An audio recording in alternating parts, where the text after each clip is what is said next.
Hi, I'm Quinn Thomas, and I'm really excited to be introducing you to the NEON Ecological Forecasting Challenge, hosted by the Ecological Forecasting Initiative Research Coordination Network. To grow the field of ecological forecasting, we need more forecasts from a diversity of perspectives and approaches that engage more partners. This will allow us to discover what is predictable in nature and what predictions are most beneficial for society. So to achieve this very broad goal, we designed the NEON Ecological Forecasting Challenge. What is the challenge?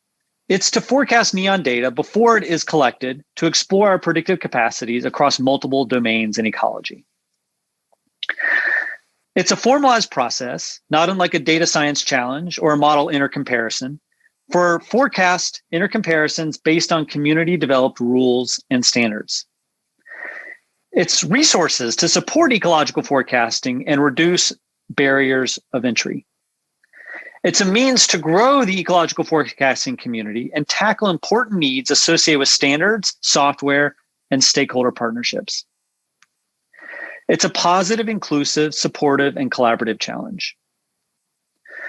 And the planning of the forecasting challenge has been a community effort. It began with a May 2020 virtual meeting with over 200 participants that explored the supply of NEON data for ecological forecasting and the demand for ecological forecasting by partners.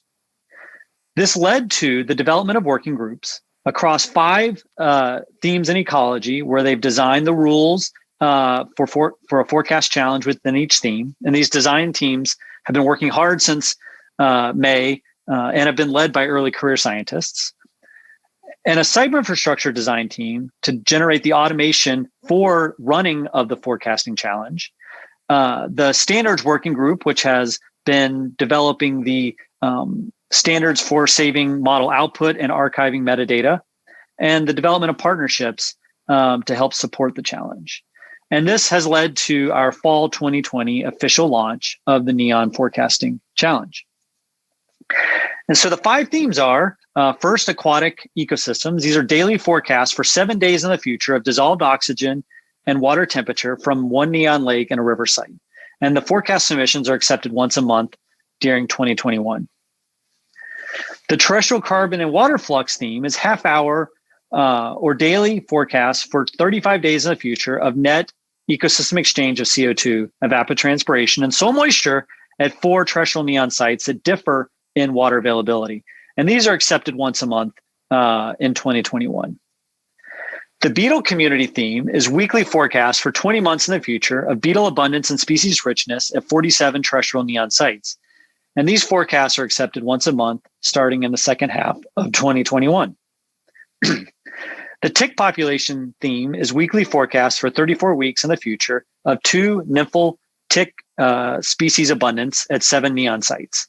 And those are accepted once a month during 2021. And finally, the Phenology theme is daily forecasts for 35 days in the future of plant greenness at 7 deciduous broadleaf forest NEON sites as measured by phenocams. And the forecasts are accepted daily during 2 periods associated with spring green out and leaf drop in the fall. And any individual team or team is encouraged to join. It's an open challenge. You register your team at our website. You submit forecasts through our web interface or programmatically. There's no requirement to submit to all forecast dates. You can submit to only one. You can join late. In fact, classes are encouraged to join. We have at least 4 classes that will be integrating this challenge into their instruction in ecological forecasting and modeling. And you can submit to multiple themes. So register, build and run your forecasting model, submit, and repeat it at the next forecasting cycle. And we've developed automated visualization and scoring where you can see how your forecasts compare to the data once the data have been collected, and also see how your score compares to other teams across time horizons at different sites, et cetera. And this is a Shiny app at this website here. And we've created numerous resources to reduce the barrier of entry. We pre-processed the historical time series of NEON variables that will be forecasted in the challenge. These are called targets. This historical time series allows you to build your model using the same data that will be used in evaluating your model once that data is collected. We have NOAA weather forecasts downloaded and processed for each NEON site to use as inputs to your forecast model. We have an R package for downloading and working with NEON data, NEON Store. We have example code for generating forecasts for each theme. We have example code for generating model output and metadata in the newly developed forecasting standard. And we have a Slack channel for questions about the challenge that you can ask of your fellow contributors. So I encourage you to learn more and register at the website shown here. And again, this is a partnership between the Ecological Forecasting Initiative and NEON, funded by the National Science Foundation as a research coordination network.